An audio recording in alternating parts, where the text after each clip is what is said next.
Good morning, good afternoon, whatever it is for you. As you know, we have 10 minutes to give a talk. I don't think this is enough time. So that I have thought that the best thing to do would be to provide you with a summary on according to myself, of course, because I am biased, a nice idea that we recently had. The effect that we have been working on is related to the emission of gravitational waves.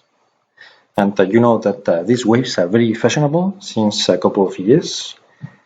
I worked on them for much longer before than that. And with a very bright PhD student of mine who is working in China, Alejandro Torres, and other people, we have managed to put together the first results on the possibility of measuring what we have coined in quotation marks, because this is an idea which was already, I'm not going to say in the market because I don't like that expression, but was out there.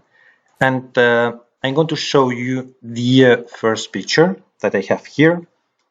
The paper has been submitted to the archive, as you can see, but the order of the authors has been shifted a little bit because Alejandro is now the first author. First of all, because although I initially motivated the idea and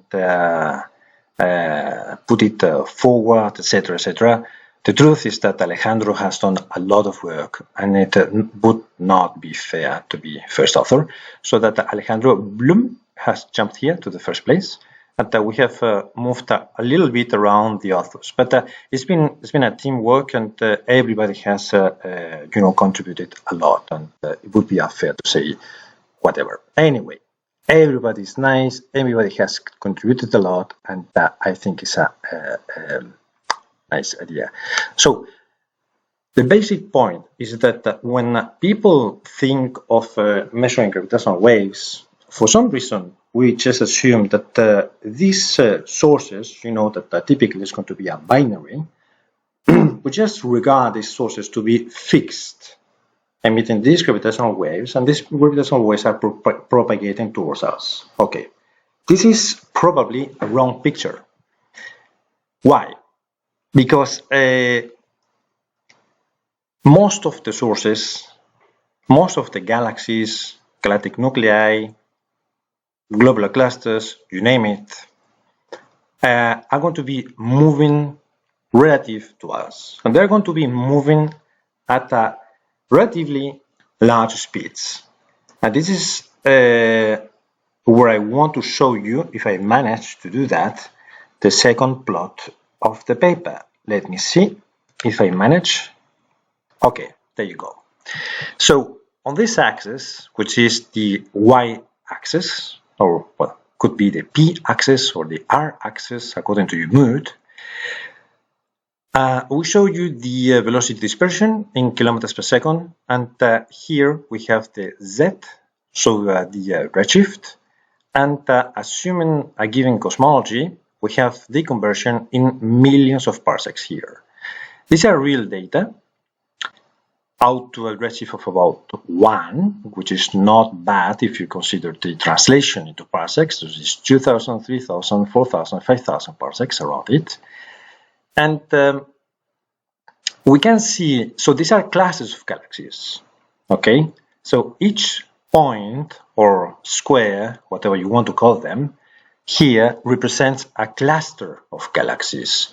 So we have many of them contain up to thousands of galaxies.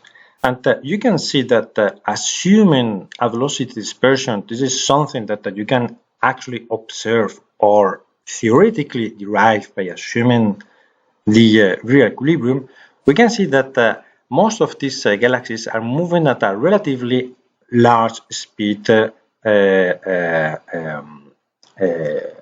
relative to us. Okay, so this is important because gravitational waves from a source moving at a relatively high velocity can suffer special relativistic effects such as aberration. Okay. Now, in recent papers, we investigated several relativistic effects related to a moving source of gravitational waves. Now, I will probably in somewhere, I don't know, I can provide you with the links. But the most important thing about this is that we have managed to do one exercise in this paper. We have managed to address the impact on the modes of source, which we have chosen to be a circular, and I would like to underline that, a circular stream mass ratio spiral. As you know very well, stream mass ratio spirals are very, very likely not circular. So this is important because of what I'm going to show you. Let me find the picture if I manage to do that.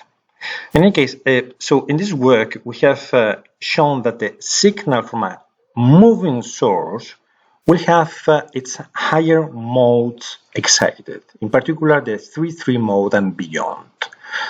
We derive expressions based on a previous paper by Alejandro, in which he gave a very nice theoretical description of the context in which this is embedded. And we have measured the possibility of detecting one of these things. So in this figure 2, I am struggling to find it, but it must be the age or whatever. And for some reason this is not moving now. Okay, now it is moving. Yes, this is figure 2 now. And in this figure, I am showing you, well actually Alejandro is showing you, or we are showing you, the mismatch. So, you know, mismatch is 1 minus m, between the putative, so the, if you want a theoretical perfect waveform of an extreme mass ratio spiral, which would be at rest, and the observed waveform of an extreme mass ratio spiral moving with a typical velocity of about 1,000 kilometers per second.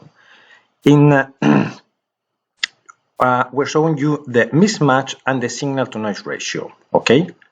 And we address here, we show the these two quantities for different viewing angles of a given source, theta. Okay, now we have only 2 minutes left, so let me jump to the last figure. In this figure, what we do is to depict the confidence ellipses at a 1 sigma level for the measurement of the masses of the black holes. Here we have m2 and m1, and this is the velocity in kilometers per second. And by the way, this is times 10 to the minus 7 over here and over there.